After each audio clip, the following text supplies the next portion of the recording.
Did you know that there are exclusive packs at Barnes& Noble? This video not sponsored by Barnes& Noble. So it turns out that every so often, the folks at Catalyst release packs of mechs that are exclusive at Barnes& Noble.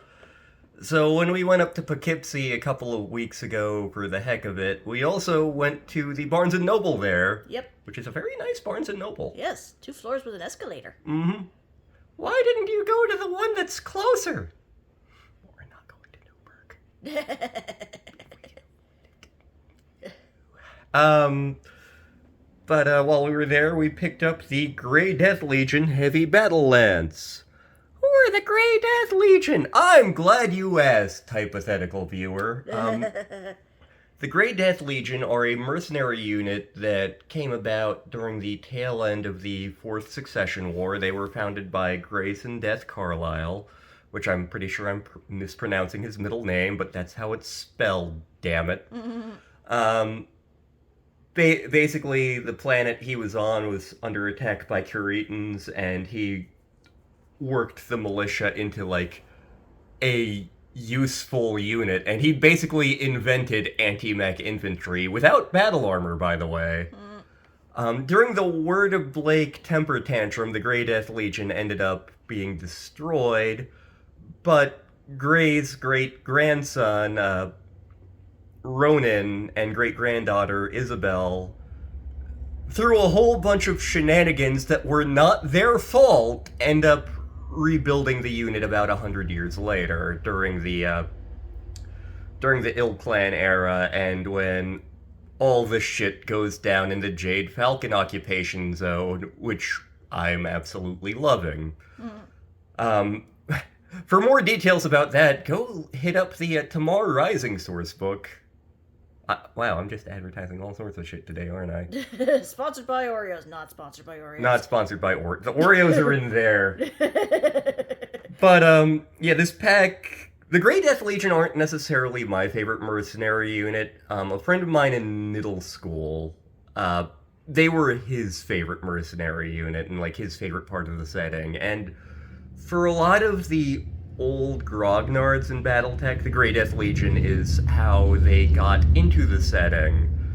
So it's definitely a big part of the setting, and this pack has a bunch of really neat mechs in it that I enjoy. So...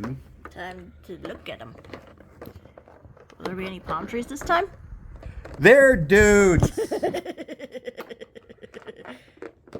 Okay, I know I cut open part of this to make it easier. Here we go.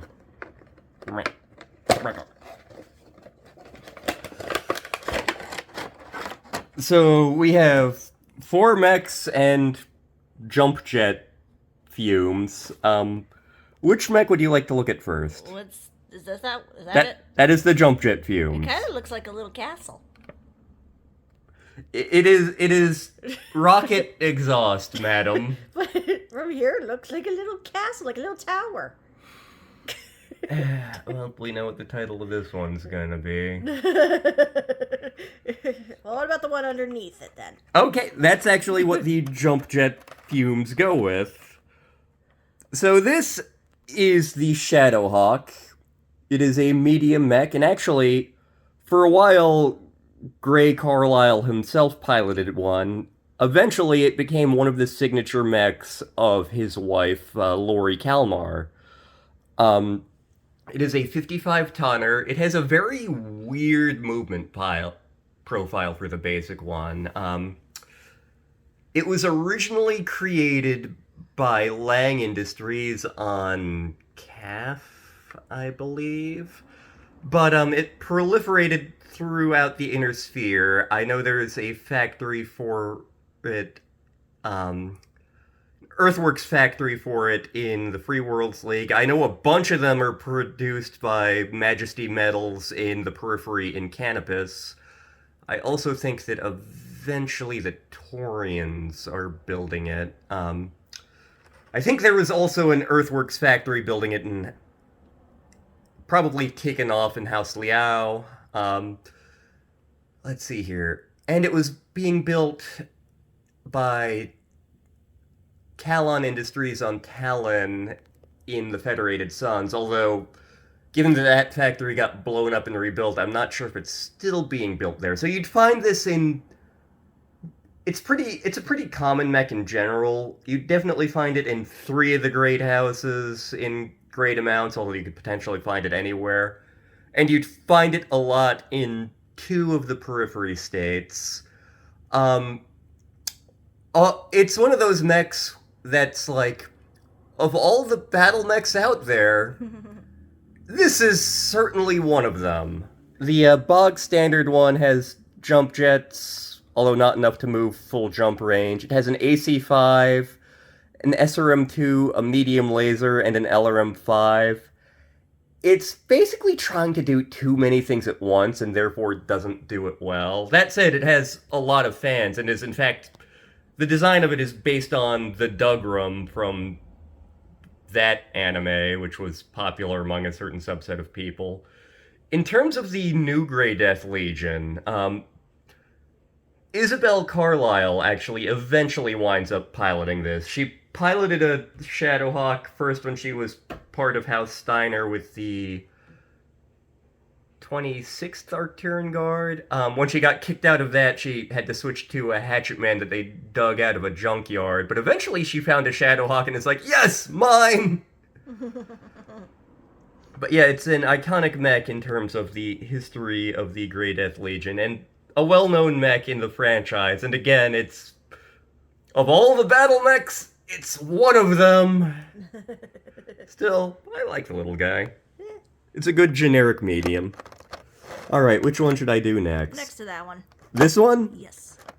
This one is fun. So this is actually a new mech out of Universe. It is something called the Regent.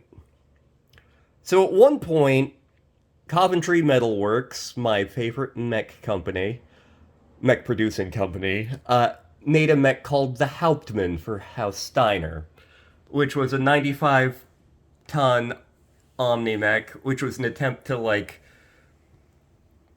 make a version of the Clan Direwolf with Intersphere technology. They weren't successful because Intersphere tech is not as good as Clan tech, but it was still a solid assault Omni, and it was a really cool-looking design because it looked like it was smoking a little cigar.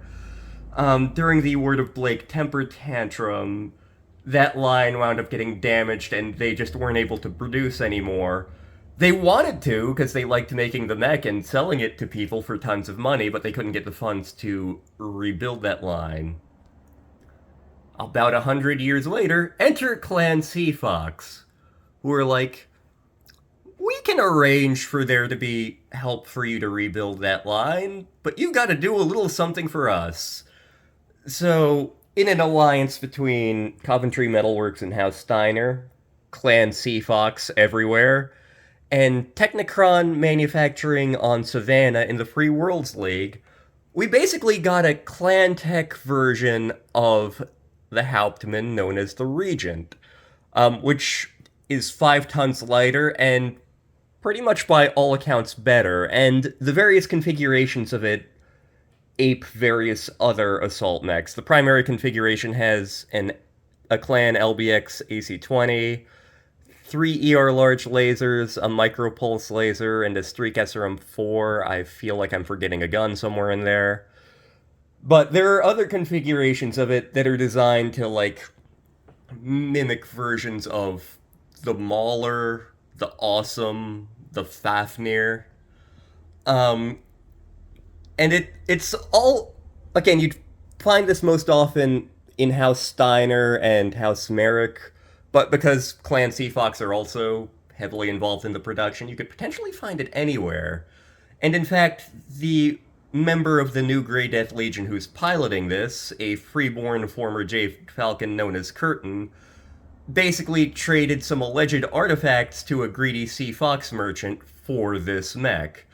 Also, and much funnier, I swear I'm not making this up, this is the canonical chosen ride of a pope.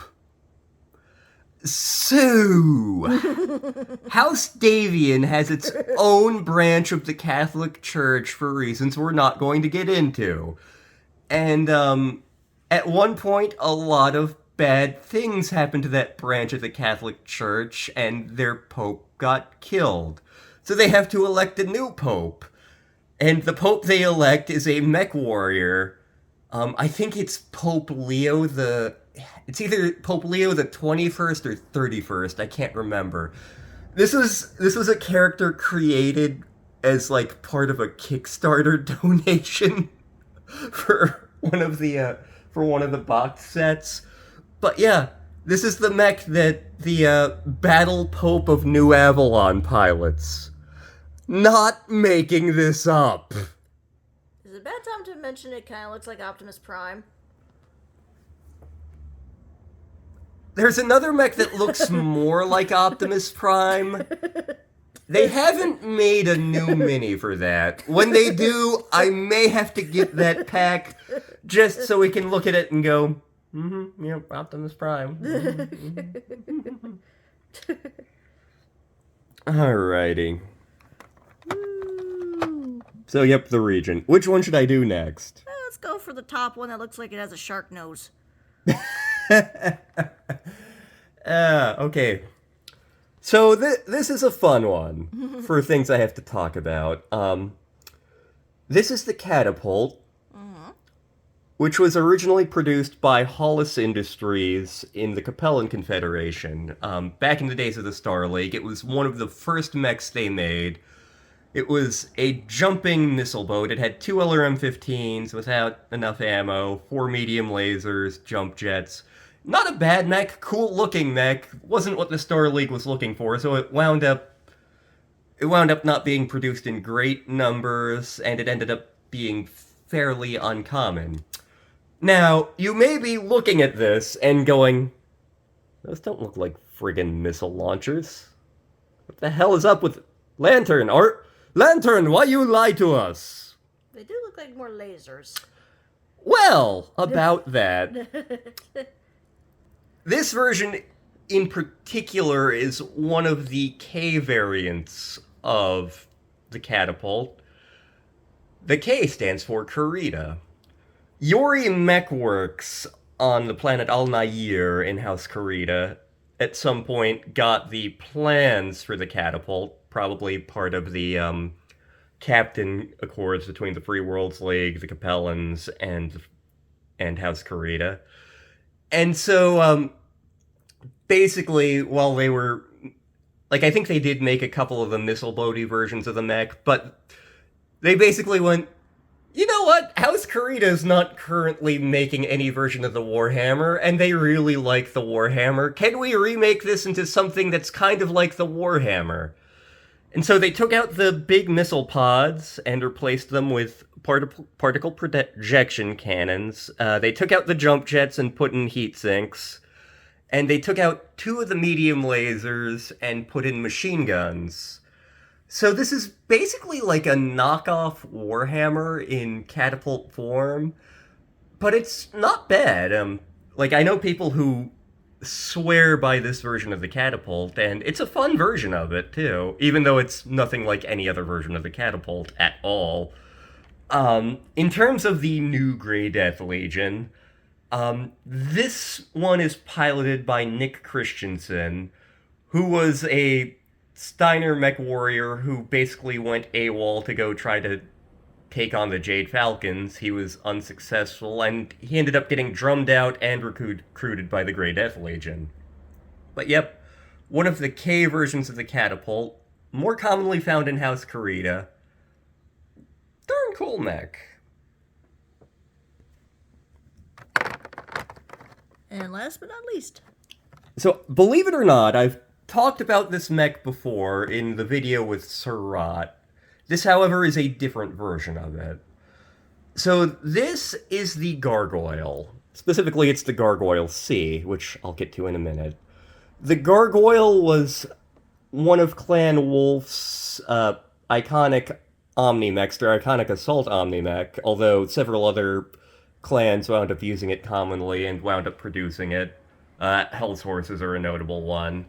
It was in it. This is one of those weird mechs that isn't optimized, but I love. It's an 80-ton mech that has the same movement profile as a Charger. It has decent, if not spectacular, armor, and it has more guns than the Charger does, which isn't saying much, but, like, there are other mechs you can get for cheaper that can do the same thing.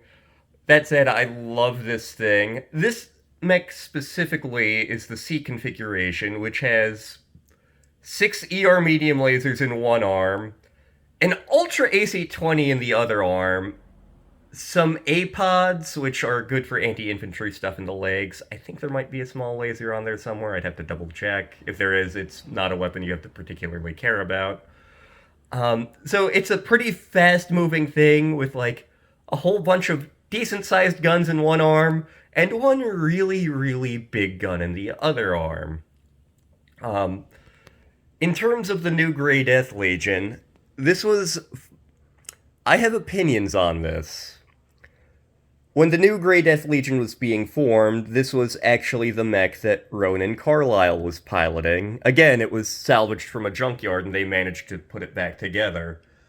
And I thought that was really cool, because it's like, yeah, the gargoyle's getting some love, and it's the configuration I really like. Yeah. But, in, the third new Grey Death Legion book, basically his dad sends him a, Marauder that's been rebuilt. It's actually Grayson Carlisle's original Marauder that's been refurbished and improved. So Ronan Carlyle starts piloting that in the third new Grey Death book. And, like, the entire time the book's talking about how he feels, like, the weight of the history of the unit and, like, what would Grayson Carlyle do in this situation, blah, blah, blah. And, like, the entire time I'm going, okay, so the Marauder's gonna get blown up, and he's gonna go back to the Gargoyle, and it's going to be a lesson in how he has to be himself. He'll learn and grow from it. And then that didn't happen. So we have yet another big famous mech warrior running around in a Marauder because we don't have enough of those. Looks at the bounty hunter. Looks at Grey Carlyle. Looks at Hassan Rakol. Looks at Abdun Rakol. Looks at Michael Hasek-Davian. The list goes on. Craig Reed Jr. What the fuck, man? You couldn't have let him keep this? You couldn't have... fine. I am filled with ennui. But yes, this is the Grey Death Legion pack. It's a fun pack, full of mechs that are a lot of fun, and the Shadowhawk. And a tower. Hang on a sec. Let's see here. Where do you plug into? Okay, you plug into the back here. See? Jump jet exhaust. It is not a tower. The mech jumps. It is jumping.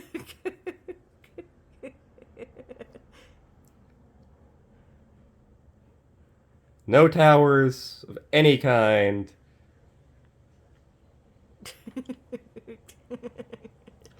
He's airborne. From this angle, it kind of looks like he's farting, not gonna lie. I mean, kind of. It's plasma exhaust coming out of its torso. So, fart. Flying farts.